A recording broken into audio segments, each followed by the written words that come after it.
원래 오늘 김건희 여사 얘기 먼저 하려고 그랬는데 이 또 헌법재판소에서 새로운 소식이 나왔어요. 그래서 이 얘기부터 해보도록 하겠습니다. 자, 일단 헌법재판소가 오늘 공지를 했습니다. 다음 주 월요일이죠. 24일 오전 10시에 한덕수 총리 탄핵심판 선고를 내리겠다 이렇게 공지를 했습니다. 자, 그런데 사실 그전에는 뭐 윤석열 대통령과 관련된 탄핵 심판이 사실은 뭐 지난주 금요일에 나올 것이다, 이번 주 금요일에 나올 것이다 이랬는데 안 나오고 한덕수 총리부터 한다? 이게 무슨 의미냐, 이거에 대한 해석이 막 쏟아지고 있거든요. 장 소장님 보기에 무슨 의미라고 보세요? 그냥 뭐 다 결정이 나가지고 한 거지. 뭐 의미 없어요? 자꾸 뭐 이제 패널 분들이 선입선출이다. 뭐 한동훈 총리는 기각시키고 윤석열 대통령은 인용시킨다. 그래서 약간 국정에 안정감을 좀 주려고 하는 거다. 네.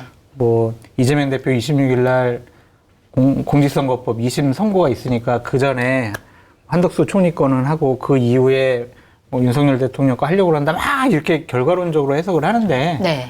그냥 합의가 됐고 먼저 선입선출 뭐 그런 것 때문에 한 것이 아닌가. 특별하게 왜 월요일 날 할까? 이걸 분석하는 것은 의미는 크게 없어 보여요. 네.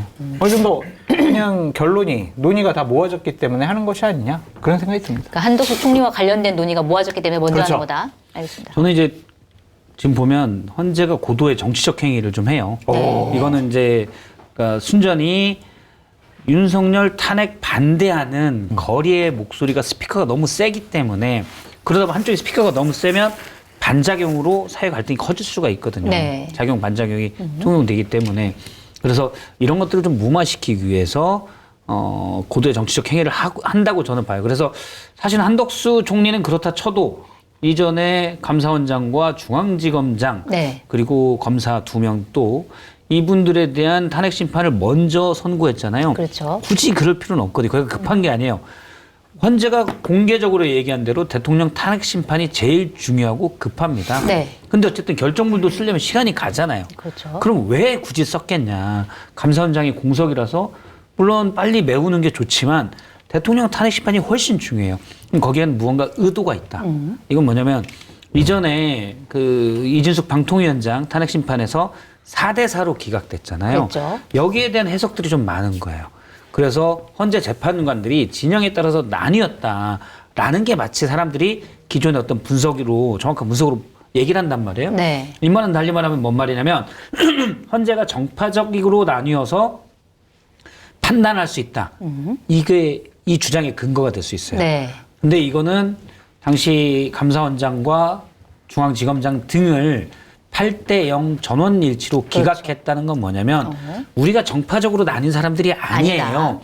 우리는 헌법과 법률에 따라서 판단하는 사람들이 이걸 보여주기 위해서 저는 먼저 했다고 봐요. 네. 그럼 한덕수 총리를 먼저 하는 건 어떤 의미죠? 그것도 네. 마찬가지로 저는 기각 나올 가능성이 좀 크다고 보는데 기각. 전원일치로 기각을 내면서 우리가 무슨 민주당, 다수당의 횡포에 짓눌려서 흔들리는 사람들이 아니에요.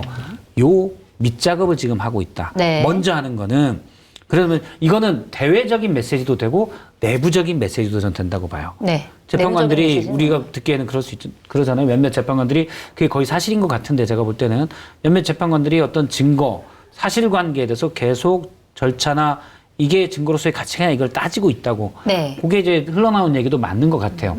그러면 예를 들어서 문영배 재판관이든 몇 분이 8대0 다 맞는데 자꾸 딴지를 8대0은 동의하는데 다른 분들도 예를 들어 사실관계를 따지고 그러는데 한덕수 총리에 대해서 8대0으로 기각을 하면 자 이건 우리가 세세한 거에서 양보했다. 네. 우리가 지금 전원일치로 가야 되고 자꾸 사실관계에 대해서도 이견이 많다는 거를 결정문에 보여주는 건 국론 통합을 위해서 바람직하지 않다. 우리가 먼저 한번 양보할게. 이걸 보여주는 작업이지 않을까. 물론 저희 그 생각하면서 할까? 저는 그 개인적인 고도의 분석이지만 정무적인 판단. 저는 그럴 가능성이 아주 높다고 봅니다. 그러니까 한덕수 총리만 딱 나오면 모르겠는데 죄송합니다. 그 전에 감사원장 이전에 감사원장 중앙지검장 할 때 보고 아 이거는 무조건 그 의도다. 그렇지 않고서는 네. 굳이 먼저 할 아무런 이유가 없습니다. 알겠습니다. 일단 결과는 기각일 것이다. 한덕수 총리 8대0으로 기각일 것이다. 이렇게 예상해 그거는 주셨어요. 윤석열 8대0 인용. 전원일치 인용을 위한 거다. 빌더? 네. 어떻게 물론 그것 때문에 결과는? 기각이 아니고 그건 아닌데 어쨌든 예. 한덕수 총리가 탄핵 수추가 된 이유는 대략 5가지더라고요. 네. 그건 뭐 김건희 그리고 최상병 특검을 왜 거부했느냐. 그다음에 한동훈 국민의힘 당시 당대표랑 무슨 공동정권 운영한다고 당신 왜 그랬느냐. 네. 그리고 내란 상설 특검은 왜 그럼 또 거부했느냐. 네. 헌법재판관 3명은 왜 임명하지 않았느냐. 네. 이거랑 제일 중요하게 생각을 한 게 당신은 비상계엄 내란에 동조하고 공모하고 묵인한 거 아니야. 그러니까 당신은 내란 범이야. 네. 그러니까 당신은 헌법을 수호할 의지가 없어. 그래서 우리는 탈핵소추했어. 이런 건데 내란 공모 동조 혐의 부분은 네. 일관되게 한덕수 총리가 나는 정말 비상계엄 이거 선포 국무회의 네. 이것도 나는 뭐 반대했고요. 비상계엄 반대했고요. 저는 이거는 잘못됐다고 생각합니다라고 했고 여러 가지 정황적인 증거나 다른 사람 증언을 들어봐도 한덕수 총리가 처음부터 비상계엄을 같이 공모를 하고 또 내란에 여러 가지로 묵인하고 동조했다라는 정황적인 증언이 나오질 않았어요. 네. 그러니까 이 가장 중요한 부분인데 이 부분이 입증되지 않았기 때문에 전 기각이 나올 거라고 보여진다. 근데 헌법재판소 재판관을 국회 추천 재판관을 임명하지 않은 거에 대해서 사실은 이제 잘못됐죠. 헌법재판소에도 임명해야 된다라고 얘기를 한 거잖아요. 최상목 대통령 대행에 대해서. 근데 예를 들어서 한덕수 총리도 안 한 거기 때문에 그거에 대해서는 좀 잘못됐다니까요. 네, 잘못됐다. 잘못되고 부적절한 선택을 한 거예요. 네. 그럼에도 그건 불구하고 행정적인 행위. 그러니까 상설특검 이거 왜 당신 임명 안 해? 그것도 행정적인 행위. 헌법재판관 그것도 행정적인 행위. 그리고 뭐 최상병 특검 안 한 것도 행정적인 행위. 네. 이거를 저 사람은 헌법을 위반한 수호할 의지가 없는 사람. 그래서 파면해야 돼라는 중대한 행위로 볼 것이냐. 네. 만약 내란과 관련해서 그런 공모 동조 혐의가 있다라면 가능하다고 봤는데 이것만 가지고는 파면의 사유까지는 아니다. 이르기까지는 아니다. 잘못하고 부적절해요. 네. 하지만 그것이 파면에 이르기까지는 아닌 것 같다. 그런 생각이 들더라고요. 원래 탄핵 심판, 파면을 하는 데는 헌재가 기존에 박근혜 전 대통령 때 명확하게 해놓은 기준이 있습니다. 네. 중대한 헌법과 법률 위반, 중대한이 들어가요, 수식어가. 그리고 이분을 파면이란 건 자리에서 내쫓는 거잖아요. 네. 그냥 이 위반이 있을 때, 내쫓았을 때의 이 손해, 어쨌든 혼란은 좀 생기잖아요. 공석이 되니까 그렇죠. 중요직이. 네. 이때의 혼란과 이 사람을 다시 복귀시켜서 그냥 탄핵을 기각해서 그 자리에 다시 앉도록 했을 때의 이 혼란, 손해, 이 두 개를 비교해요. 그래서 이쪽 게 더, 그러니까 다시 올 때 위험이 더 크다. 네. 그러면은 탄핵을 하는 거죠. 그렇게 봤을 때 이제 물론 임명하지 않은 것들, 국회 추천 재판관 3명을 임명하지 않은 거는 헌법 위반이고 위헌적 행위가 맞는데 네. 파면에 이를 만큼 중대하진 않다. 이렇게 생각할 그렇게 가능성이 판단할 커요. 그리고 저는 헌재가 약간 그런 계산도 있다고 보는데 이전에 감사원장 탄핵 소추에 대해서 기각을 하면서 네. 그 얘기를 써놨거든요. 뭐냐면은 그 비상계엄한 이유 중에 하나인 네. 탄핵 소추를 남발했다는 지적에 대해서 그거 아니다. 그렇죠. 네. 국회가 뭐, 남용하지 않았다. 그렇죠. 국회가 탄핵 소추를 남용하지 것은 아니다. 않았다. 네. 설령 정치적 의도가 있더라도 헌법과 법률을 지키기 위해서 예방적 효과를 기대하고 했다고 볼 수 있다라고 했거든요. 네. 굳이 그 얘기를 써놓은 건 우리가 그냥 상상을 해보는 겁니다. 헌법재판관들이 딱 해서 8대0 기각으로 하는데 그건 어떻게 보면 사실은 저희가 헌법재판소로 동일체로 얘기를 하지만 그 안에는 살아온 궤적이나 생각이 아주 다른 분들이 다 있잖아요. 그거 당연한 거예요. 사실은. 다른 분 다 있잖아요. 그럼 서로 간의 의견을 조율하는 과정에서 자 그럼 8대0 기각하고 내가 여기에 보충 의견 또는 반대되는 의견도 달지 않을 테니 대신 요 문장은 쓰자.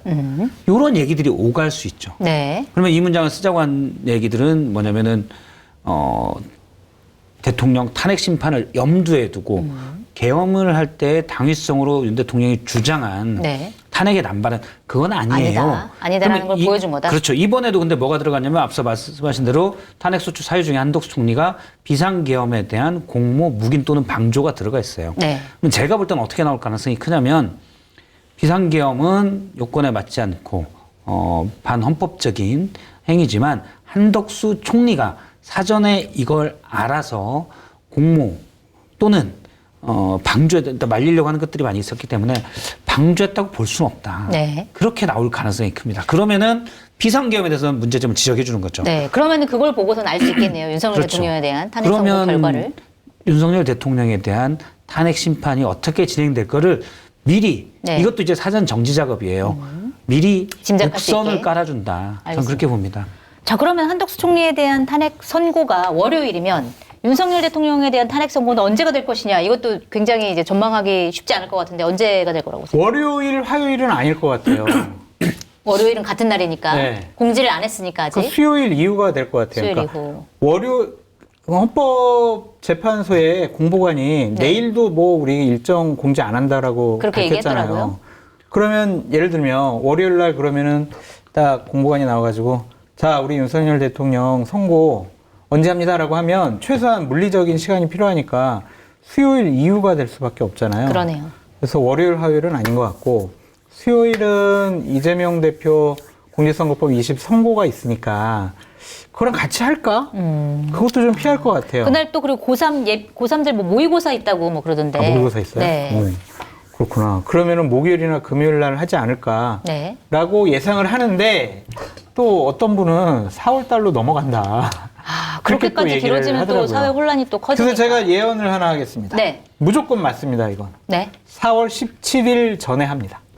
아, 그거는 다 알고 있는 거 아닙니까? 네. 재판관, 2명의 재판관이 임기 이제, 만료되니까. 네, 임기 만료되기 저도 전에는 한다. 예언을 하면 많은 분들이 너무 불안해하셔가지고 저한테 네. 개인적으로도 막 물어보고 전화 오고 그런 분들 많거든요. 8대0. 8대0. 네, 8대0 파면 이거는 변하지 않는 거다. 네. 길어질 수 저도 금요일 날 할 거라고 보는데 여러 다음 주 가지로. 금요일이요? 네, 다음 주 금요일 날 할 거로 보는데 왜냐면 그 뒤에 집회 있고 시위 있고 뭐 예상이 되잖아요. 네. 헌재가 그런 것들을 최소화시키기 위해서는 금요일 날 일단 해서 그럴 가능성이 좀 높은데 그래서 그 주말에 한번 끝내고 그냥 말자 이런 네. 거죠. 그런데 혹시나 일부의 재판관들이 계속 이견을 뭐 딴지를 걸면 아주 작은 가능성으로 좀 더 늦어질 가능성도 배제할 수는 없다. 그래도 다음 너무 주? 늦어지진 않을 것 같다. 네. 예. 어쨌든 4월 17일 전에는 한다. 예, 일단 8대 0은 명확하니까 너무 뭐 걱정하지 않으셔도 된다. 장 소장님도 8대 0이라고 보세요? 아유, 그럼요. 당연히 8대 0일 거고요. 8대 0이어야만 해요. 그쵸. 다른 기각이나 각하견이 나오면 사회적인 혼란이 더 심해질 거예요. 네. 그 소수 의견을 가지고 이제 보수 쪽이나 거리에서 투쟁하는 분들은 봐라 이게 맞다. 그리고 그 재판관 우리들의 영웅 막 할 거고 네. 나머지 7명은 또 거기다가 또 이상한 표시해가지고 그럴 거예요. 그런 나라가 되진 않았으면 좋겠습니다. 어쨌든 근데 지금 국민의힘 안에서는 그러니까 기각보다는 각하 가능성에 대해서 더 많이 나오더라고요. 그러니까 기각 같은 경우에는 이거는 이제 위헌적 행위가 아니다라고 하는 거고, 아, 위헌적 행위일지언정 뭐 중대한 사유가 아니다 뭐 이렇게 한다거나 내용적인 부분인데, 각하는 사실 아예 절차적인 그렇죠. 부분이 잘못됐기 때문에 우리가 이 내용에 대해서는 판단하지 않겠다 이거잖아요. 왜 각하 가능성이 더 많이 나오는 거라고 보세요? 그냥 기각에 대해서는 자기들이 볼 때도 애매하니까 네. 이게 위헌이 아니라고 할 수가 없잖아요. 그러니까 이게 평상시에 정말 그냥 아주 평온한 이 상태에 갑자기 군대가 국회 선관위를 쳐들어갔잖아요. 이게 어떻게 위헌이 아니에요. 그러니까 본인은 또 기각이라고 하자니 그게 왜 기각이 아닙니까? 아니, 그게 왜 기각입니까? 라고 하면 할 말이 없는 거예요. 네. 그러니까 절차 문제를 들어서 각하라고 주장하는 거 봐요. 근데 네. 주장하는 거라고 보는데 근데 이분들이 이제 각하의 근거라고 얘기하는 게 일사부재의 원칙이다. 네. 일단 2번 같은 걸로 사회수축 1번 부결됐다가 다시 됐잖아요. 근데 회기가 틀리면 이쪽은 정기국회고 임시국회에 다시 됐거든요. 회기가 네. 틀린 건 상관이 없어요. 그런 뻔한 사실관계까지도 무시하고 그냥 얘기하는 거여서 그냥 우기는 거다라고 보고 그다음에 내란죄를 철회했다는 부분이 있는데 네. 이거는 법으로도 그렇고 아무 문제가 없습니다. 이미 2017년에 권성동 당시 탄핵수치위원장이 얘기했어요. 그러니까 내란죄를 물으려면 이건 형사재판까지 같이 봐야 되니까 어렵다. 네. 내란 행위로만 보겠다. 이렇게 판단하면 아무 문제가 될 게 없습니다. 네. 저는 자백이라고 생각이 들어요. 자백이다. 네. 네. 국민의힘에서 이거는 기각이 아닐 것 같아. 그걸 이거는 자백한 거다. 헌법재판관들이 논의를 하면 이거 무조건 인용이야. 그러니까 논의조차 못하게 해야지. 그런 자백이 아니냐. 그러니까 본인들도 아는 거예요. 그죠. 이거는 헌법을 위반했고 수할 의지도 없고 앞으로도 이거는 윤석열 대통령은 헌법을 지킬 생각이 없는 사람 네. 이런 건 알고 있는 거죠. 저는 근데 자백. 계속 멍멍이 소리다라고 했던 게 왜냐하면 계엄은 반대인데 탄핵은 안 된다. 네. 이게 말이 안 되거든요. 그렇죠. 네. 예를 들어서 계엄이 문제라면 탄핵이 필요하죠. 그렇죠. 비상계엄을 이 평화 시기에 해서 군대를 난입시킨 행위인데 우리가 계엄이라는 게 추상적 단어니까 하면 군대를 동원한 게 잘못인데 탄핵은 안 된다. 이건 달리 말하면 연쇄살인은 저질렀는데 벌을 주면 안 된다랑 똑같은 거예요. 네. 그렇잖아요. 사실은 살인범보다 더 무거운 형벌상 형이 그렇죠. 내란죄예요. 그런데 이게 말도 안 되는 논리인 걸 본인들이 알고 찾아낸 게 그냥 각하로 하자. 절차적인 문제죠. 절차적인 문제예요. 그렇다고 봐야 될 것 같아요. 알겠습니다. 자, 그리고 사실 민주당은 계속 미뤄지면서 약간 당황해하고 있는 것 같고, 약간 불안해하는 조급해하고 있는 것 같고, 맞아요. 국민의힘에서는 계속 예전부터 사실 뭐 이재명 민주당 대표 2심 이후로 윤석열 대통령의 헌법재판소 결과가 나와야 된다 이렇게 주장하고 네, 있었는데 네. 사실 이게 어떤 서로에게 관계를 갖는 건지 잘 모르겠어요. 그러니까 이재명 대표의 2심 선고가 먼저 나오는 것과 헌재의 윤석열 대통령 탄핵 선고가 먼저 나오는 것과 어떤 영향이 있는 거고 어떤 변수가 있는 거예요? 어떻게 보세요? 인과관계, 상관관계가 전혀 없어요. 전혀 없어요? 네, 별도의 건이에요. 그러니까 국민의힘에서 주장하는 건 헌재 선고가 먼저 나오면 이 2심 선고 판결에 영향을 미칠 것이다. 뭐 이렇게 얘기를 하더라고요. 실제로 그럴 수 있다고. 헌법재판관들이 다 인용하려고 하다가 이재명 대표 이거 무죄 나왔네? 그러면 이거 윤석열 대통령도 기각해서 대통령직에 복귀시켜야 되겠네? 이렇게 판단하겠냐고요. 서로 영향을 받지 별건이죠. 않는다. 네. 그냥 국민의힘 쪽 인사들이 그렇게 요구하는 거는 마이보험 상태를 객관적으로 체크해 공정한 평가와 합리적 대안을 제시하는 마이보험 체크는 보험 가입자의 이익을 최우선으로 각종 보험을 고객의 상황에 맞게 맞춤형으로 리모델링 해드립니다. 마이보험 체크는 생명보험협회와 손해보험협회에 등록된 보험대리점 소속입니다. 홈페이지는 한글로 마이보험체크.com으로 접속하시고 전화는 1800-7917입니다. 대한민국 1% 맛을 찾아드리는 통영해인에서 오늘 준비한 메뉴는 고소하게 맛이 오른 제철 가숭어 밀치회입니다. 밀치는 은은한 단맛과 고소함, 쫄깃한 식감이 탁월한데요. 살아있는 밀치를 당일 손질해 신선한 필렛 형태로 보내드립니다. 간편하게 썰어만 드세요. 국내산 소선지와 시래기, 깐 양이 듬뿍 들어간 양평 해장국도 준비했습니다. 속이 확 풀리는 양평 해장국은 한 팩에 3,900원으로 3팩 이상 구매 시 더 저렴하게 드립니다. 실온 보관 가능하니까 특가로 쟁여두세요. 유튜브 고정 댓글 링크로 들어오시거나 네이버에서 통영해인을 검색하셔서 주문하시기 바랍니다. 여러분, 일상 속 작은 실천으로 지구를 지키면서 보상도 받을 수 있다면 어떨까요? 경기도의 기후행동 기회소득 제도를 소개합니다. 이 제도는 온실가스 저감을 위한 다양한 실천 활동에 참여하는 경기도민들에게 기후행동 기회소득 리워드를 지급하는 프로그램입니다. 예를 들어 환경교육 참여, 쓰레기 줍기 행사, 자연 속 생물 탐사 등등 일상에서 실천 가능한 활동들을 통해 보상받을 수 있습니다. 참여 방법은 간단합니다. 첫째, 기후행동 앱 다운로드. 스마트폰에서 기후행동 앱을 설치합니다. 두 번째, 실천 활동 참여. 앱을 통해 다양한 온실가스 저감 활동에 참여합니다. 세 번째, 리워드 적립. 활동에 따른 리워드를 적립합니다. 네 번째, 지역 화폐 전환. 적립된 리워드는 경기 지역 화폐로 전환해서 사용할 수 있습니다. 자, 유의사항으로는 적립된 리워드는 경기도민에 한해 경기 지역 화폐로 전환이 가능하고요. 지급된 지역 화폐는 2025년 11월 31일 밤 12시까지 사용해야 되고요. 이후에는 소멸됩니다. 지금 바로 기후행동 기회소득 앱을 다운로드하시고 지구를 위한 작은 실천에 동참해 보시기 바랍니다. 함께하는 작은 노력들이 모여 큰 변화를 만듭니다. 여러분의 참여를 기다립니다. 영향을 받지 별건이죠. 않는다. 네. 그냥 국민의힘 쪽 인사들이 그렇게 요구하는 거는 이재명 대표가 유죄가 나오면 그 많은 국민들이 아니 2심에서까지 유죄 나왔는데 대통령 선거 나가는 게 맞아?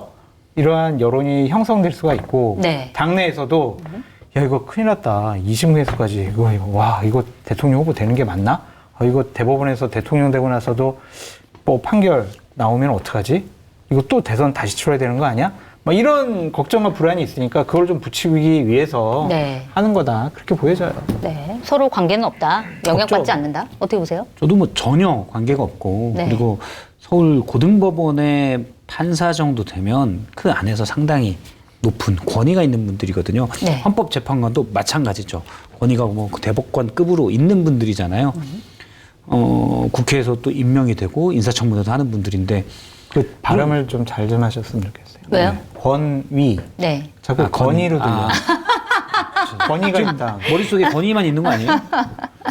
아, 김건희가 왜 그럴까? 권위, 네. 권위. 권위, 자꾸 권위가 있는데 네. 총 생각이 근데 뭐 나가지고 자꾸. 저쪽 예를 들어 고법에서 어떻게 판단하는지 내가 보고해야지 또는 고법에서 헌재에서 어떻게 판단하는지 내가 보고해야지 전혀 그건 그분들을 무시하는 발언들입니다. 네. 그냥 그것만 자기들 재판 또 탄핵 심판 이것만 보고 할 거고 다만 너무 길어지면 만약에 네. 사흘로 간다? 그러면 어떤 일이 생기냐면 민주당에서 이재명 대표에 대한 불안감이 커져요. 이러다가 정말 3심까지 나오는 거 아니야? 대법원까지. 그렇지. 그렇죠. 그러네요. 2심까지는 뭐 유죄가 나오든 무죄가 나오든 3심은 그 공직선거법 위반에 대해서 대부분 판결은 뭐 일단 사실상 어렵네. 이게 많았는데 너무 미뤄져 버리면 혹시 이거 가능한 거 아니야? 3개월 안에 해야 되니까. 그렇죠. 네. 그렇기 때문에 이재명 대표가 이제 그런 부분에 대해서 이제 불안감이 생기거나 그럴 수는 있죠. 네. 근데 둘 사이에 그냥 뭐 하루 며칠 차이로는 전혀 인과관계를 미칠 게 없다. 그렇죠. 지금 상황에서는 그러면 어쨌든 26일 이재명 대표 2심 선고 결과 나온 다음에 사실은 헌재 선고가 나올 가능성이 예. 좀 커 보입니다. 어떻게 될지 좀 지켜보도록 하고요.